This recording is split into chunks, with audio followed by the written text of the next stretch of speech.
Doctor ममता अभी तक उधेड़-बुन में थी कि उसके हॉस्पिटल में ऐसी घटना हो सकती है, और सबसे बड़ा प्रॉब्लम ये था कि सीसीटीवी फुटेज भी गायब हो गई थी।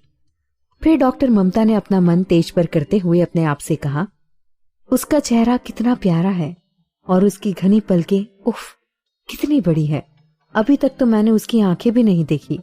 पता नहीं किसी दिन वो आंखें खोलकर मुझे देखेगा, शायद मैं उसकी आंखों में ही ना डूब जाऊं। सचमुच ये तो कहीं का राजकुमार लगता है। उसकी स्किन इतनी कोमल है, मैं तो सोच भी नहीं सकती लड़के इतने भी कोमल हो सकते हैं। जाने वो कौन खुशनसीब होगी जिससे वो प्यार करता होगा, और वो खुशनसीब लड़की जिसे इस राजकुमार का साथ मिला होगा। यदि कभी मुलाकात होगी तो शायद मुझे जलन भी होगी उस लड़की के भाग्य को देखकर। तेरा मेरा एक होना नसीब नहीं, तू साथ मेरे हर पल, पर जाना करीब नहीं। हाँ माना मैंने तुमसे बिछड़ना किस्मत में पहले से लिखा है, पर यकीन मानो मैंने दूर रह के भी इश्क करना सीखा है। तुमसे बिछड़ने की ये रस्म भी मैं निभाऊंगी, पर ये प्यार का एहसास मैं कभी नहीं भूल पाऊंगी। तुम्हारा हाथ छूट जाएगा मुझसे, पर साथ हमेशा निभाऊंगी। हकीकत से दूर ख्वाबों में तुझ संग अपनी दुनिया बसाऊंगी। कोई शिकवा नहीं होगा तेरे मेरे दरमियां, बस प्यार की यादें बन तुझ में रह जाऊंगी। तू कभी दूर से ही नजर आना, छुपके ही सही पर मुस्कुराऊंगी। रिश्ता तेरा भी और मेरा भी जुड़ जाएगा किसी और से, पर यकीन करना इश्क को तुम्हारे दिल से ना मिटाऊंगी। जब जिस्म से मेरी रूह आजाद होगी, इश्क को तेरे खुशबू बन हवा में बिखेर जाऊंगी। इस जन्म की अधूरी मोहब्बत पूरी करने मैं अगले जन्म फिर तुम्हारे पास आऊंगी। फिर उसने मुस्कुराते हुए अपना सिर झटका और अंदर बेडरूम की तरफ चली गई। उधर खंडाला में दिग्विजय सिंघानिया और पूरा परिवार अपने प्राइवेट जेट से सीधा खंडाला आ गए थे। वो सभी पहली बार मोहित से मिले थे, क्योंकि मोहित तो सीधा दिल्ली से ऑस्ट्रेलिया चला गया था। मोहित ने जैसे ही दिग्विजय सिंघानिया और अपने बड़े जीजू दीदी रूपा और वीर को देखा तो झुककर उनके पैर छुए। सभी ने प्यार से आशीर्वाद दिया। रूपा ने तनु को देखा तो उसे अपने गले से लगा लिया और उसे परेशान ना होने के लिए कहने लगी। वहां आते वक्त दिग्विजय सिंघानिया ने पुलिस कमिश्नर से संपर्क कर लिया था। पुलिस कमिश्नर ने उन्हें वहां की हर कंडीशन के बारे में बता दिया था। पुलिस कमिश्नर ने बताया था कि तेज को खोजने के लिए पुलिस ने हर स्तर पर कोशिश की और पूरा जंगल खोजा, पर तेज का कहीं पता नहीं चला। वनराज सिंघानिया ने पुलिस कमिश्नर से प्राइवेट स्क्वाड द्वारा भी खोजने की मांग की, पर पुलिस कमिश्नर ने बताया कि उन्होंने वो कोशिश भी करके देख ली, पर तेज का कहीं पता नहीं चला। उन्होंने अपनी तरफ से मंशा जाहिर करते हुए कहा, शायद उसे किसी जंगली जानवर ने अपना शिकार बना लिया है, या फिर ऐसा भी हो सकता है तेज उस गाड़ी से नीचे गिरा ही नहीं, पर गाड़ी तो खाई में ही दिखाई दे रही है और गाड़ी का दरवाजा भी खुला हुआ था।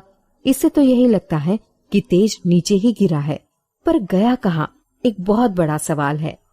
पुलिस ने अपनी तरफ से उसे मरा हुआ मान लिया और फाइल क्लोज कर दी। दिग्विजय सिंघानिया जी अपनी सोच से बाहर आए। तनु ने भी सभी को प्रणाम किया। उसकी आंखें अभी फूली हुई दिखाई दे रही थी। दिग्विजय सिंघानिया ने तनु को प्यार से समझाया और कहा, अब तुम यहाँ नहीं रहोगी, हमारे साथ डेनमार्क चलो।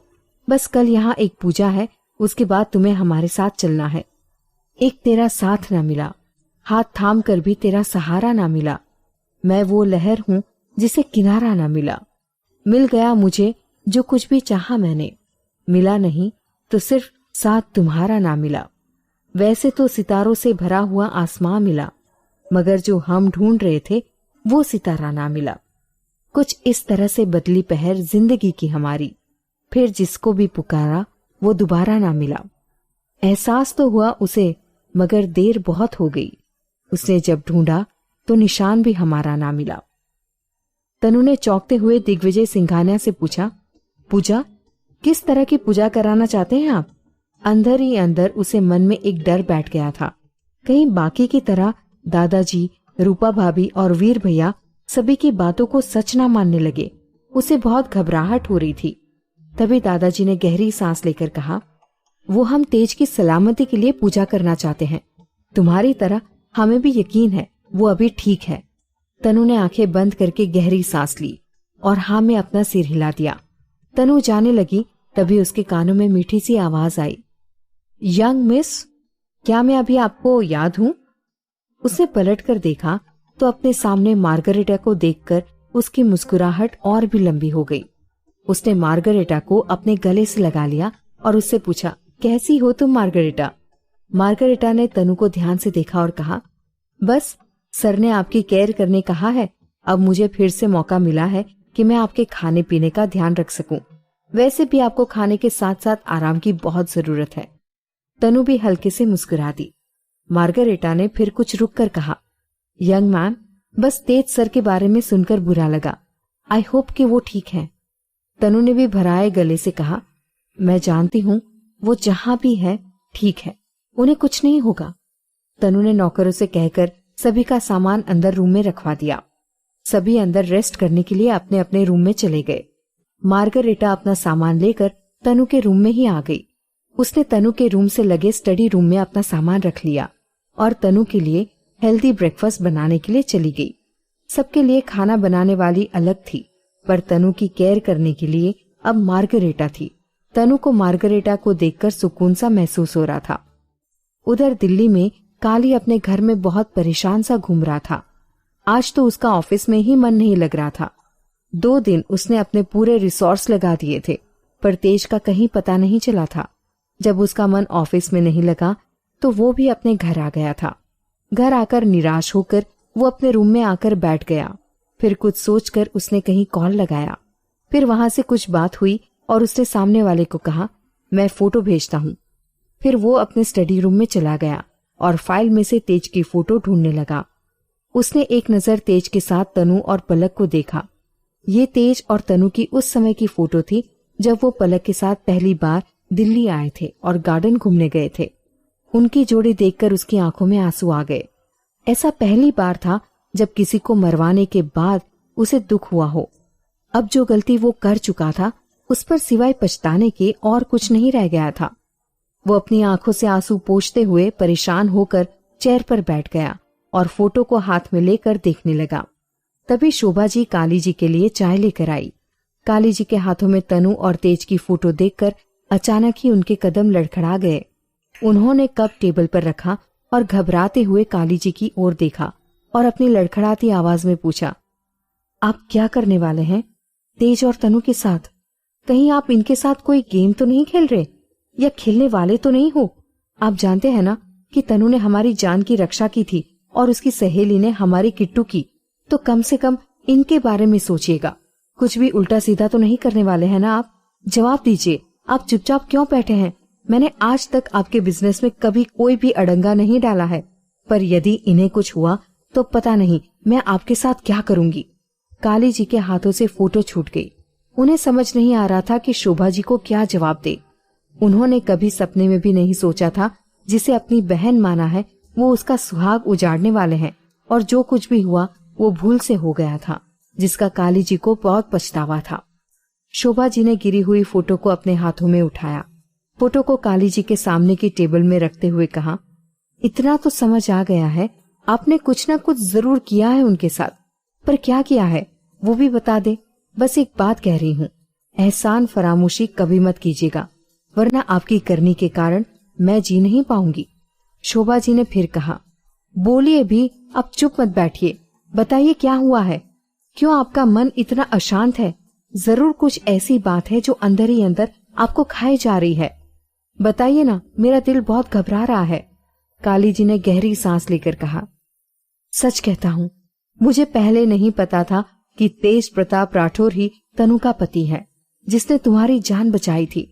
बस उसकी कंपनी हमारी कंपनी की राइवल कंपनी है और मैं जो भी प्रोजेक्ट चाहता हूँ वो तेज प्रताप हड़प लेता है, इसलिए मुझे उसके साथ नाराजगी थी।